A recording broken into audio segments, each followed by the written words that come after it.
Hi, John Hess from FilmmakerIQ.com. In my last video of Just One Thing on correcting perspective errors using corner pin in Adobe Premiere, I mentioned that these errors were traditionally fixed using something called a TiltShift lens. Well, at least 5 of you guys wanted to see that video, so here it is. Tilt-shift lenses are actually pretty straightforward concept. When you draw a simple lens and image, we tend to draw everything in a straight line. The light comes from the scene, gets bent by the lens, and is projected onto the image plane. But everything doesn't actually have to be in a straight line. That's where the tilt-shift comes into play. And to demonstrate this concept, I'm going to use my old-fashioned Toyo 4x5 view camera as a visual aid. Now here is the lens, and on this side is the imaging plane, a ground piece of glass, where the film would go when we're actually taking a photo. With this camera, I can literally tilt the lens board up and down, swing it side to side, and even shift it up and down and right and left.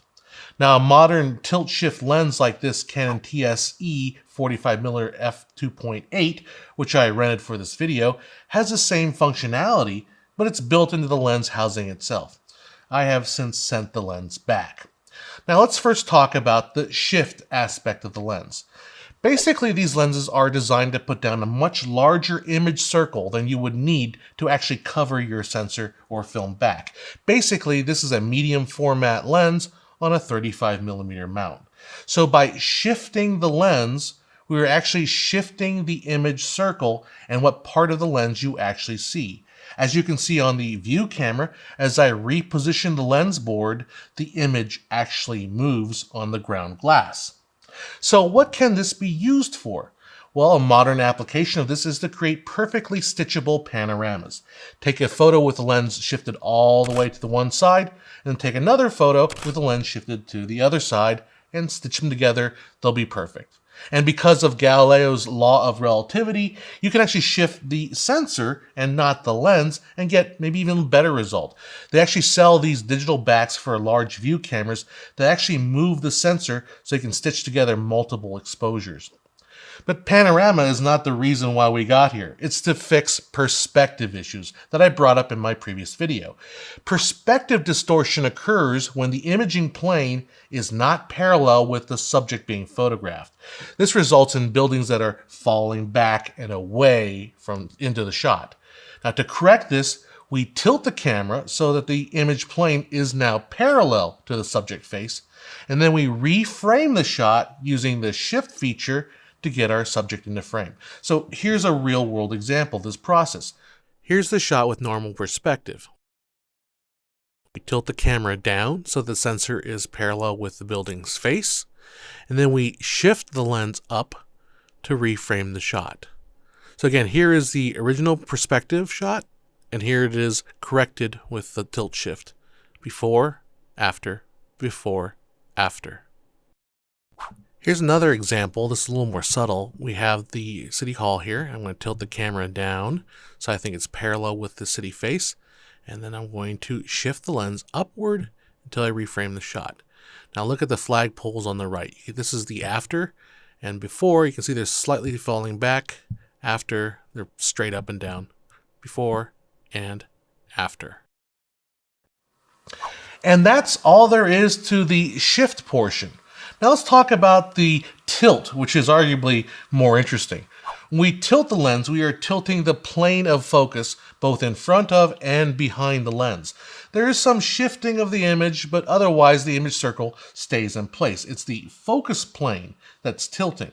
Now let's start with the more common example, the miniature effect. This effect is used to create the illusion of depth of field in really far away shots. Now, notice I did say the illusion.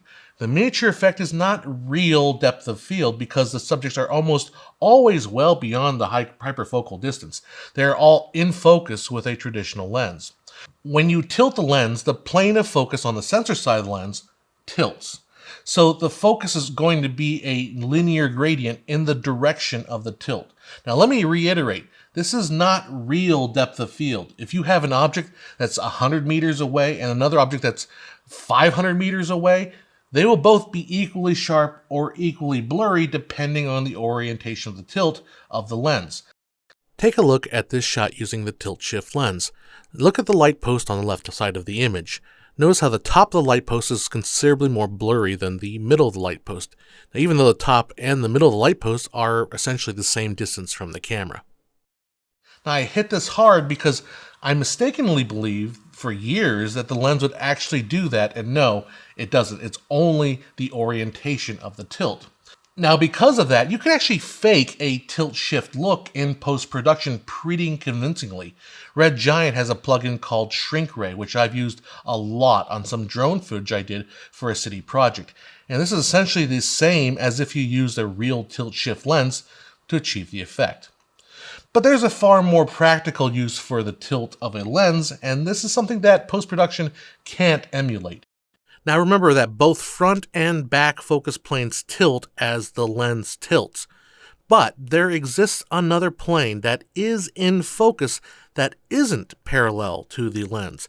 And if you align this new tilted focus plane with your subject, you can get a shot that is perceived to have a deeper spatial depth of field. So here's an example. Here's a test chart that I shot on a stand with that tilt shift lens around f2.8. If I focus right in the middle of the chart, the top and bottom are clearly out of focus. Now, if I tilt the lens down and then refocus, you'll see I'm able to get the entire chart into focus. The angle of the tilt is governed by the Scheimpflug Principle. I'm not sure I'm even saying that right, but it's fun to say at parties, right? Scheimpflug. Named after Captain Theodore Scheimpflug, who used these ideas to automatically correct for perspective distortion on aerial maps, which he in turn credited Jules Carpentier, which I'm sure I'm probably mispronouncing that as well. The Scheimpflug principle imagines extending the image plane and the focus plane lines until they intersect. The amount of tilt of the lens to achieve focus is then governed by a few formulas which honestly, I do not have the willpower right now to derive or verify, but if you want, look it up on Wikipedia. It's all based on a theorem of projective geometry from Gerard de Sargas, but in the actual act of shooting this kind of image with the tilt shift lens, we just eyeball what looks right. You can use a loop if you want to kind of get in there and make sure you got your focus, but we're not using the formulas. Now, speaking of which, I can't find any real reference, but I'm willing to bet they probably had some tilting of the lens when they shot the graphic plate for the original Star Wars titles. Might be wrong on that, but it would totally make sense for them in order to keep the scroll in focus. Now, in the same vein, you can go with the anti-Scheimpflug and decrease the depth of field by tilting the plane of focus so it lands only on the part of the image that you want in focus, sort of similar to the miniature effect, but with a close-up object. So there you have it, the fundamentals of tilt-shift lenses. Now, should you rush out and buy a tilt-shift lens?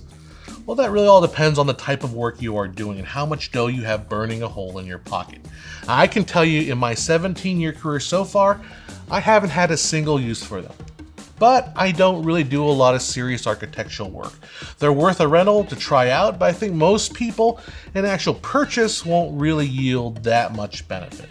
But then you could be like me and get started down the road of larger format film photography like this view camera, and you'll get the tilt and shift thrown in as part of the package.